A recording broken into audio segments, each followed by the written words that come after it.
Hey everybody, sorry about that. My internet connection this past few days have been shitty. Um Spectrum has been having an outage in my neighborhood. So it's just it pisses me off, man. Every time I try to do a live stream, it cuts off on me. So I think what's going to happen is that I'm just going to have to do live stream review from now on using my phone. My phone, the internet on my phone, which is not connected to the Wi-Fi of Spectrum. God, I'm so sorry, you guys. I was like freaking like 20 minutes already with my review. So let's make this fast before they cut me off again. Here's my review of Warrior Season 1, Episode 7, The Tiger and the Fox. Again, I want to reiterate what I just said. I'm going to just recycle what I just said. It's a fantastic episode once again. And uh, Bolo died. Bolo died in this one. Bolo had his big fight with Assam. And I was shocked that that they killed off Bolo that early in the season. I thought because Bolo is like a freaking ox, like that we're gonna have Assam versus Bolo probably, or the Yellow Mountain probably in episode 10. But no, they kill him off right now. And Bolo was ordered by Hopway to kill Mai Ling and Long Z. But as you know, Assam is Mai Ling's brother, so Assam like, no, you're not gonna kill my sister. And so Assam interrupted Bolo, and bam! And that fight was really, really well choreographed, as I said in my in the video that I now have deleted. They went from the living room to the hallway, close quarters, and at one point I thought that Assam was gonna lose because Bolo was just like bulldozing his way through Assam. But Assam got the upper hand and broke Bolo's arm. And then, of course, what happened was Maling stabbed Bolo. So yeah, that's the end of Bolo, man. The character, the Yellow Mountain. I'm gonna miss that character, and I'm gonna miss Rich Sting, the actor who plays Bolo. Rich has been very generous on Twitter, retweeting my tweets about Warrior. The other actor who does that is also Joe Taslim, who plays Lee Yong. So, Rich, thank you, man. Thank you so much. And you did a phenomenal job playing this guy. Such brutal, violent character, and you really embodied him. And that's the thing. I want to reiterate what I said in my video that I deleted. That I am thankful for shows like Warrior, because these actors, man, like Jason Tobin and Rich Sting and Joe Taslim and Andrew Koji, and of course the ladies as well, the ones who play Mai Ling and Atoy. Um, the one who plays Atoy is also on Deadly Class, Olivia Chang. That you probably wouldn't see them in This Is Us or The Office or any of the popular mainstream shows out there that's on the mainstream network. Um, because Asian actors are still the most underappreciated actors in Hollywood. That's just the fact. I'm glad that Hollywood is moving steadily towards diversity with each passing year, by casting more leads of Latino Americans or African American leads. That's good, but you still don't see a lot of Asian actors out there. That's why I love shows like 911 on Fox, because Kenneth Choi kind of is the he has the more prominent supporting role in that show, and he kind of represents us as far as the non-cable, non-premium cable shows out there. So yeah, um, I would not have seen what Andrew Koji, or I would not have known about Andrew Koji if it not for this show, Warrior. So thank you, Jonathan Tropper and Justin Lin, for creating and for executive producing Warrior. Yeah, so the episode ended with a war between Hopway and Longzi gang. And man, I can't wait for next Friday's episode. That bloodshed battle in the streets, it's gonna be one hell of a watch, man. It's gonna be really cool to see. Okay. All right. So the next storyline that happens now, I was kind of worried when I watched this episode. I thought like, okay, I guess the writers are putting Andrew Koji's character Assam in the background or in the back seat because they focus more on Olivia Cheng's character Atoy. She got this new girls new from China. She's gonna have them do, of course, prostituting for her, but one of them turns out to be a virgin from an area that she is fond of, or she knew that area. And so in this storyline she had a clash with the slave trader because the slave trader wanted more money from the other this white dude who would pay him to have sex with the virgin. And Ato is like, no, you're not, she's not for sale, right? So she has an affinity for this girl because of where she's from. Maybe that's also where Atoy's maybe that's where also Atoy originated. I don't know.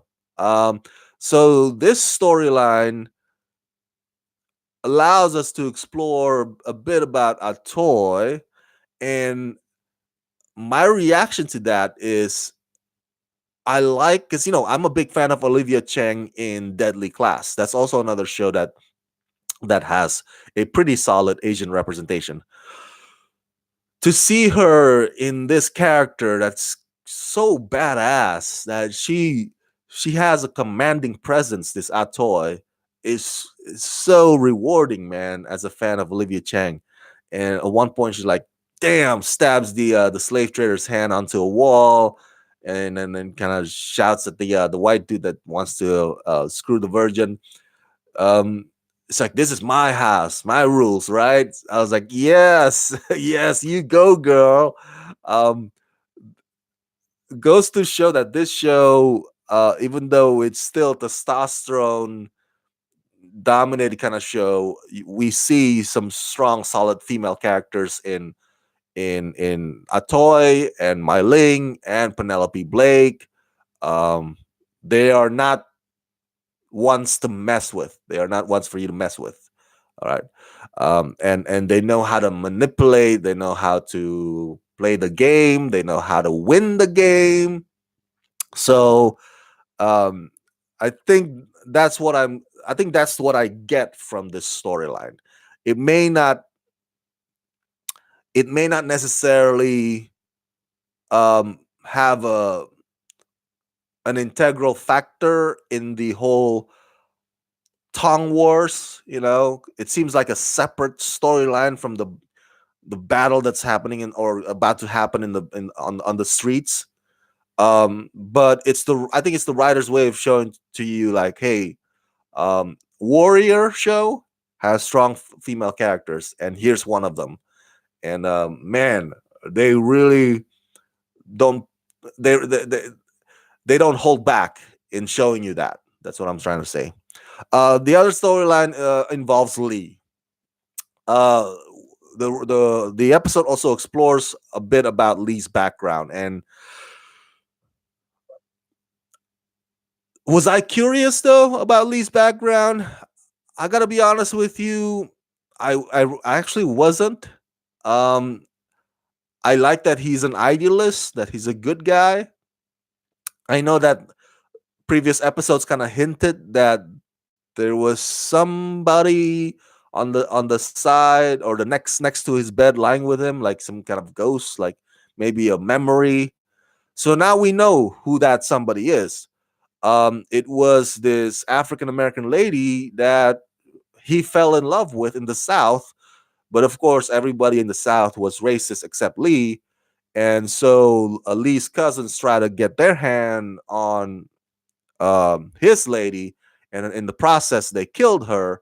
And then of course he killed them. That's why there was a bounty on his head. And so now we know the motivation. Now we know why Lee, or well, now we know that Lee has always been a pretty decent man. Um, so there was no background or backstory in which he was evil and then, went through an epiphany and then became good. No, he's always been decent. That's just how he was. And but this storyline speaks more about his partner, Officer Bill O'Hara, more than about Lee, in my opinion. Because I mentioned to you in my previous reviews or previous episodes that I told you that there was going to be a moment in which Bill O'Hara would have his, however brief it is, a moment where he does the right thing. Because he's throughout the season we've seen him as this racist guy, and he doesn't care much about his job. Anytime there's a Chinese person that gets murdered, he would dismiss it like, oh, that's one less Chinese person I have to deal with, or I have to stress about. That's his way, man. And then of course last week's episode, he killed the guy that he owed money to. Um, and he's a gambler, he's a drunkard. So there's not a lot of redeeming qualities about Bill O'Hara. But in this episode, the writers kind of give you that other side, that because everybody has their light and dark side. We all have our light and dark side. Not all, unless you're a sociopath. we all have our shades. We're complicated as human beings, each and one of us, each and every one of us.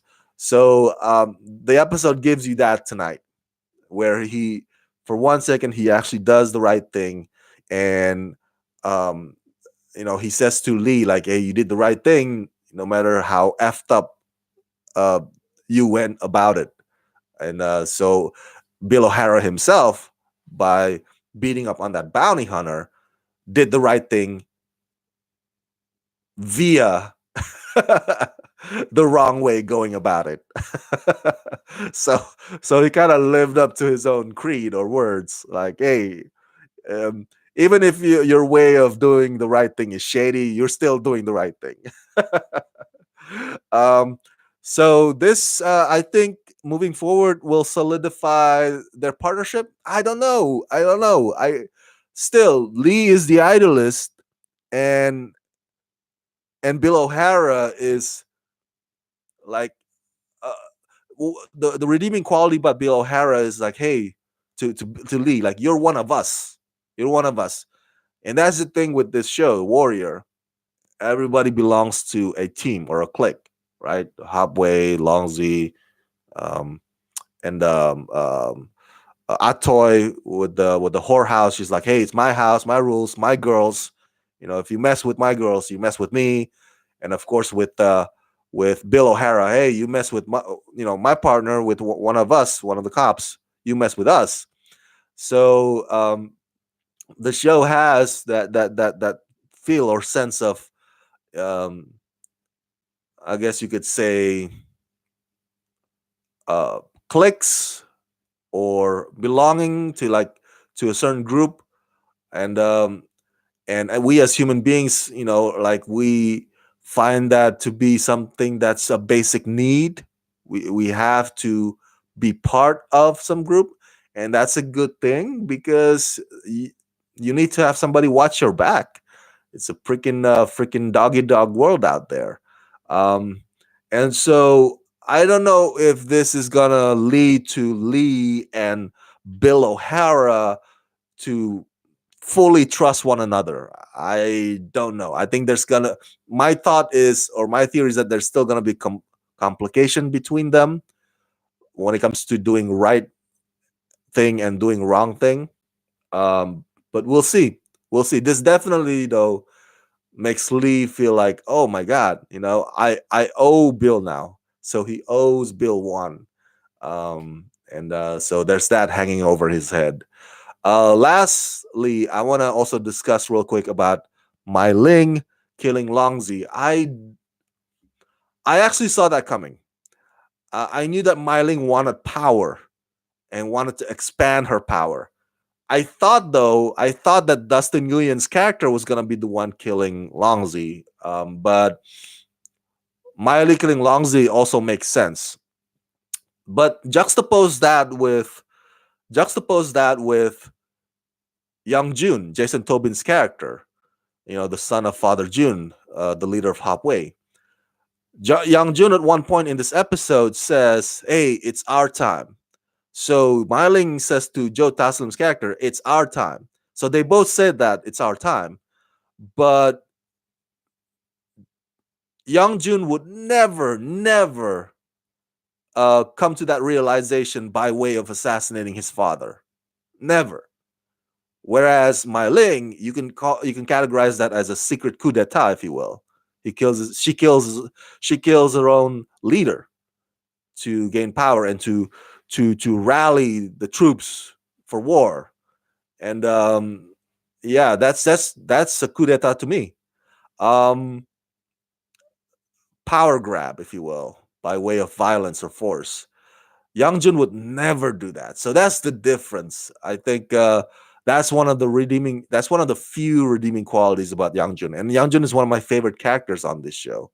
Um, uh, I don't know if Assam knew that Mai Ling killed Longzi. I think Assam interrupted Bolo trying to kill Mai Ling, and so I'm guessing maybe Assam thinks that Bolo had killed Longzi first in the room, and then try to kill his sister. And but if Assam finds out, if Assam doesn't know, or if that Mai Ling killed Longzi, when Assam finds that out, I think that will rattle him a little bit. It'll be like, wow, my sister has gone or has turned into this ruthless person that I don't even know anymore. And he's already at that point because his sister is already like freaking, she has power. She already had power, but now she has more power. Now she's the top dog. And that's gonna complicate things, man. Remember, Assam being my Link's brother, the fact that they're siblings, that is still a secret to a lot of people. Um, so when that gets revealed, um, who knows? Young Jun might turn on Assam. Oh my God! And if that when that happens, woo! Dang, dang, dang! Assam doesn't. If I was Assam, I would not want to be in that neighborhood or zip code. Um, because I don't think that Young Jun would like it. The feeling of betrayal. They've been really close now. They're close as friends. So he's gonna be really pissed off, man. He's gonna be really pissed off when he finds out. So another fantastic episode. Oh my god, the fights are so good, so well choreographed, so well shot. It really this show really entertains us fans of martial art action. Really it does. And the story is so engaging and it's so absorbing and engrossing. I'm like, oh, I can't wait for next week. I can't wait to see what happens. Man, time flies. Right now is episode 7. There's only 3 episodes left. There are only 10 episodes in this season. But I'm glad that the show has been renewed for season 2, which I'm guessing will arrive next year. So let's enjoy this remaining season 1 as best as we can, huh? So what do you guys think? If you've seen this latest episode, the Tiger and the Fox, which by the way, I forgot to mention that story, the Tiger and the Fox, the story that Myling shared at the funeral.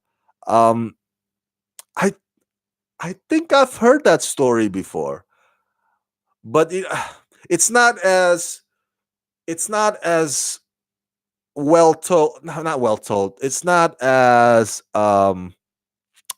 popular. There you go. It's not as popular as stories about the scorpion and the frog, right?